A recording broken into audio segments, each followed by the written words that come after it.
নানা সংকটের মধ্যে পড়েছে কুড়িগ্রাম জেলার মানুষ। আজ প্রায় ৪৫ দিন পার হয়ে গেল, জ্বালানি তেলের সংকট এখনও অব্যাহত রয়েছে। সময় যত পার হচ্ছে মানুষের দুর্ভোগ যেন তত বাড়ছে। বিশেষ করে যে মোটরসাইকেল আরোহীরা চরম বিপাকে পড়েছে। যে সময় তেল দেয়, দীর্ঘ লাইন ধরে ৪-৫ ঘন্টা থেকে অপেক্ষা করে মাত্র ৩০০ থেকে ৪০০ টাকার তারা তেল পাচ্ছে। কিন্তু সরকার প্রতিনিয়তই চেষ্টা করছে এই তেলের জন্য। পার্বতীপুর ডিপো থেকে জেলার ২১টি যে পেট্রোল পাম্প রয়েছে, এতে প্রতিদিনই ২টি পেট্রোল পাম্প থেকে এই তেল সরবরাহ করা হচ্ছে। তারপরেও যেন সংকট শেষ হচ্ছে না। আসলে স্থানীয়রা আমাকে বলছেন, এই যে মোটরসাইকেল আরোহীরা তারা আসলে একটি সিন্ডিকেট চক্র তৈরি হয়েছে।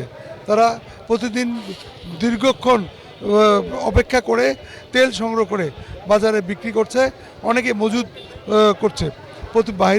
প্রতি লিটার তেল ৩০০ থেকে ৪০০ টাকা। স্থানীয়রা বলছে জেলা প্রশাসনের যে তদারকিটি সবচেয়ে খারাপ অবস্থা। তারা নামমাত্র একটা ট্যাগ অফিসার রেখেছেন এবং ট্যাগ অফিসার দিয়ে কোনো রকমেই তাদের যে দায়িত্ব, এই দায়িত্বটি পালন করছেন। বাস্তবিক অর্থে তারা কোনো কার্যকরী ভূমিকা রাখছে না বলে স্থানীয় মানুষরা আমাকে বলছেন।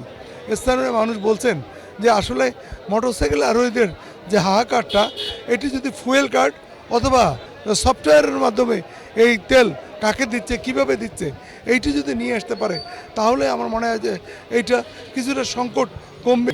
সীমান্ত জেলা এই কুড়িগ্রাম, এখানে দেশের বিভিন্ন অঞ্চল থেকে প্রতিদিনই শত শত ট্রাক আসে, কিন্তু এই তেল সংকটের কারণে বাইরের থেকেও যে পণ্যবাহী ট্রাকগুলো এটিও আসছে না, যে কারণে বাজারে এর প্রভাব পড়েছে। জ্বালানি তেলের সংকটের কারণে বাজারে নিত্য প্রয়োজনীয় প্রত্যেকটি জিনিসের দাম বেড়ে গেছে। ইতিমধ্যেই যে ভোজ্য তেলের যে সংকটটা রয়েছে, ভোজ্য তেল পাওয়া যাচ্ছে না, আটার দাম বেড়েছে, ডিমের দাম বেড়েছে। পাশাপাশি যেসব নিত্য প্রয়োজনীয় জিনিস, এইসব জিনিসের প্রত্যেকটি জিনিসের দাম বেড়ে যাওয়ায় সাধারণ মানুষ, হতদরিদ্র মানুষের চরম দুর্ভোগে পড়েছে।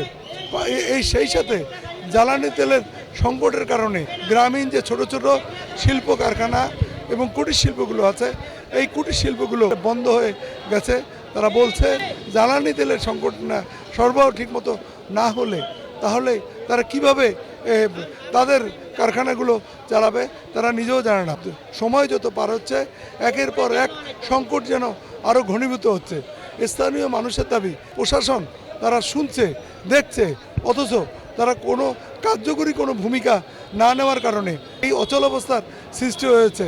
এবং তারা স্থানীয় মানুষরা বলছে যত দ্রুত সম্ভব প্রশাসন যদি আরেকটু অ্যাক্টিভ হয় তাহলেই হয়তো এই মানুষের এই দুর্ভোগ কমবে। যে কুড়িগ্রাম হচ্ছে চর একটি অঞ্চল, এই চর অঞ্চলের মধ্যে নৌকার উপরেই মানুষের জীবন নির্ভর করে, কিন্তু সেখানেও জ্বালানি তেলের সংকটে স্থানীয় মানুষজন তাদের নৌ চলাচল প্রায় অর্ধেক কমিয়ে দিয়েছে।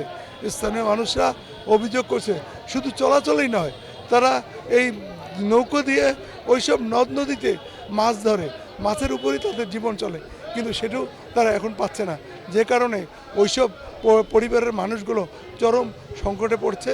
অনেক পরিবার প্রায় উপোস দিন কাটাচ্ছে। যে আসলে শ্রমজীবী এই মানুষরা, তাদের কাজ বন্ধ হলে তারা এক প্রকার উপোস থাকতে হয়। সেটি হচ্ছে যে এই যে জ্বালানি সংকট যে অবস্থার সৃষ্টি হয়েছে, এটি যদি প্রশাসন এটি দীর্ঘমেয়াদী কোনো পরিকল্পনা না নেয় বা কোনো কাজ না করে তাহলেই মানুষ আরও সংকটে পড়বে।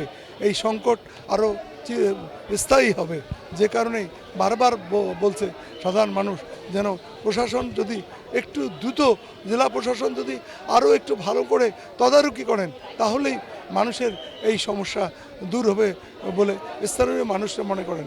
Raju Mustafiz, ৭১, Kurigram. Tag officer, Shah filling station, Trimohoni. তেল আসছে, যা চাহিদা, বৈশ্বিক চাহিদার কারণে একটা অবশ্যই কম আসছে। যেমন ইদানিং দেখা যায় ২০০০ কোটি আসছে, আজকে যেমন বিপুল তেল আসছে, ৪,৫০০ তেল আসছে, ১৩০০ লিটার তেল এসেছে। আমরা যদি সুশৃঙ্খলভাবে তেলটা দিতে পারতাম, বিশেষ করে যাদের গাড়ির লাইসেন্স আছে, ড্রাইভিং লাইসেন্স আছে, হেলমেট আছে, তাদেরকে যদি দিতে পারতাম তাহলে আমাদের অনেক সুবিধা হতো। কিন্তু তেল তো প্রয়োজন আসলে সবার, কুলি মজুর থেকে শুরু করে সবার জন্য তেলের প্রয়োজন। আমি মনে করব যে আমার একটা যে প্রস্তাবনা যে যদি ফুয়েল কার্ড করে দেওয়া হয়, ফুয়েল কার্ডটার মাধ্যমে তারা নির্দিষ্ট দিনে সপ্তাহে একদিন 5 লিটার তেল দিলে আমার মনে হয় কুড়িগ্রাম সদরের কথাই যদি বলি তাহলে একজন যদি 5 লিটার তেল সপ্তাহের মধ্যে ওই গাড়িটা আর আসবে না।